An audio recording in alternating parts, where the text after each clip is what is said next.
At Drake's, you know we call ourselves a restaurant that loves beer and a bar that loves food. We've covered all the restaurant stuff, so now it's time to talk bar. During this bar training, keep in mind we're not only here to teach you about our products, but also to teach you how to sell and upsell, and how to sell our products responsibly and prevent overserving. During training, you'll also do an RSOA class, which stands for Responsible Service of Alcohol, where we will go into further depth of laws and all that legal stuff. The most important thing to remember is that if you ever have a guest that you don't feel comfortable serving, the first thing you should do is always get a manager involved. That's what we're here for. If you feel like you've overserved someone or someone comes in drunk, always get a manager involved. Another good word of advice is to control the situation before it controls you. So you always want to be in control of your table by knowing what they're drinking and how much they're drinking.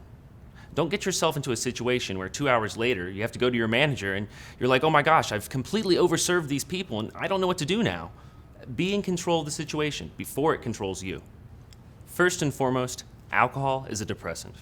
Most people think it's an upper because when you drink it, you get really happy and are dancing around.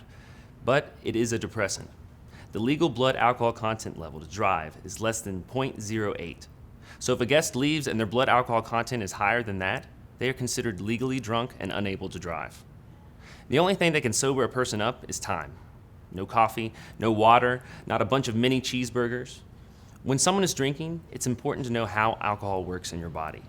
The highest percentage of alcohol a person consumes passes into the bloodstream through the small intestines.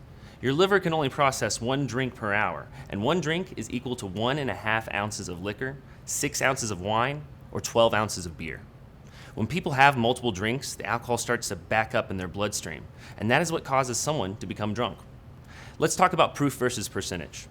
The proof is always double the percentage. The percentage is always half the proof. It's important to understand the percentage and proof of alcohol so that you are aware of what your guest is drinking. It is also important to know how much of something your guest is drinking. You are able to keep up with this by using correct seat numbers when ringing in drinks. If you have a guest drinking Malibu rum at 21% alcohol and a guest drinking Wild Turkey at 50.5% alcohol, the guest that is drinking the higher percentage, Wild Turkey, will be affected quicker than the guest drinking the lower percentage. Once we as management staff have cut a guest off, that decision has to be final. We can't tell them they're cut off for the next hour and then they can order a drink. The decision must be final and it must be communicated throughout the store with all servers and bartenders so that the guest is not trying to order from different servers or bartenders. Okay, on to the menu. We talk about our beer and cocktail menu just like our food menu. We want to be able to guide the guest to what they want, answer in questions, and let them explore all of our offerings to help them make a decision. Make sure your guest knows about all of our craft beers, craft cocktails, and any specials going on. Now it's time to go over all the glassware we use in Drake's. Certain drinks come in certain glassware, and it's important to know which ones are which so you know when you're picking up the correct drink. The glass you're probably going to see the most is the Drake's Pilsner. There are 3 different sizes, a 12 ounce, a 16 ounce, and a 23 ounce. All beer will go in these except for Guinness and Kentucky Bourbon Barrel, which have their own special glassware. We may also have other specialty beers on tap every once in a while that will have different glasses. A higher alcohol content beer will go in a special glass. If you have a guest order a draft beer, you should offer them 23 ounces first. Then it's easier for you to work down. If a guest says no, you say, okay, would you like a 16 or 12? If you suggested the larger beer first, they're more likely to buy it. Otherwise, they're more likely to say that they just want the 12 ounce. Here's the glass that Guinness is served in. These are 20 ounces. We also serve Irish car bombs in these. Kentucky Bourbon Barrel Ale is served in this 10-ounce snifter glass. Brandy and cognacs are also served in this glass. This is a stemless martini glass, which, surprise, all martinis are served in. Manhattan served up are also served in this glass. Next is our stemless wine glasses, which hold all wine and some specialty cocktails. We offer 6 and 9 ounce glasses of wine. All sparkling wines are served in a champagne flute. Now, let's talk shots. Our shot glasses are 3 ounces as opposed to a lot of other places where they're 1.5 ounces. If a guest gets a straight shot of alcohol, it's only going to be half full because our standard is only 1.5 ounces. Only 1 ingredient shot, like a shot of vodka or tequila, will come in this shot glass. Next, we have our low balls. There is a 9 ounce and a 12 ounce low ball. A 12-ounce lowball is for a mixer-dominant cocktail, like a Jack and Coke or a vodka and orange juice. It simply means there is more mixer than alcohol. A 9-ounce lowball is for a spirit-dominant cocktail, like a Jack and a splash of Coke or any spirit on the rocks. Next are our flight glasses. These are used in beer flights, but they're also used in shots requiring multiple ingredients, like a lemon drop or a pixie shot, as well as any other shots that require a Red Bull or a bomb, like a Jaeger bomb or Vegas bomb. Here is the flight paddle used for beer flights. The guests can select 4 different beers, 4.5 ounces each for $5. So just remember, 4, 4.5, 5. This is great for a guest that wants to try different beers. You cannot do 4 of the same beer. Let's talk mason jars. They're used for specialty cocktails, so you'll see a lot of seasonal cocktails in mason jars. We also have a different $5 drink every season that often come in mason jars as well.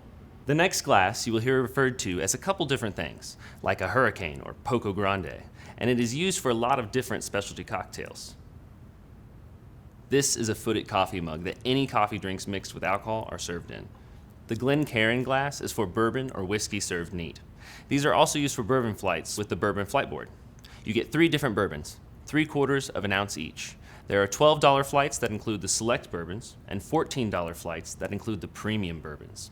I'm sure you've seen a copper mug before, but ours is actually branded with the Drake's logo.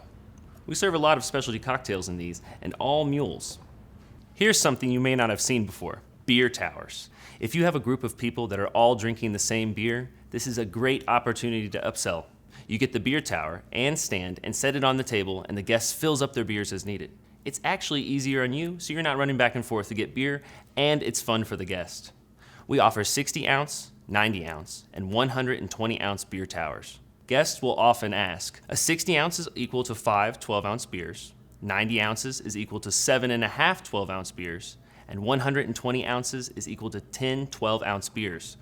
Certain beers on the menu are not served in beer towers if they have a high alcohol content, which will be marked on the beer menu. We also offer buckets of beer, which is another great and easy upsell. You can get 5 beers in a bucket, and they can be mixed and matched between imports and domestics. So you can get 3 Bud and 2 Coronas, or however the guests want to mix and match. The prices for these buckets are store specific. Keep in mind, buckets will sweat just like a glass, so when you deliver a bucket to a table, you should place it on top of a towel so it does not make a mess. One last thing to keep in mind about our beer list is that we do not carry any domestics on draft, only craft beer. So if anyone wants a Bud Light or Miller Lite, it's always going to be in a bottle. We have our own beer called Drake's Lager that's brewed by Goodwood Brewing in Louisville, Kentucky. If someone wants to venture out from their staple Bud Light, it's a really good beer to offer them to taste as a stepping stone into the craft beer scene. Now, let's talk about some bar terms. Rocks means any drink served over ice. Straight up or chilled refers to when a drink is shaken with ice, but strained into a glass with no ice. Double means there are 2 shots in the same drink. Splash means there is a small amount of mixer, like a Jack Daniels with a splash of Coke. Tall means there is a single shot with more mixer. These are served in a 16-ounce Pilsner. Neat is served at room temperature in a Glencairn glass. These are drinks that are sipped. Last thing, let's talk about how to properly cut garnishes.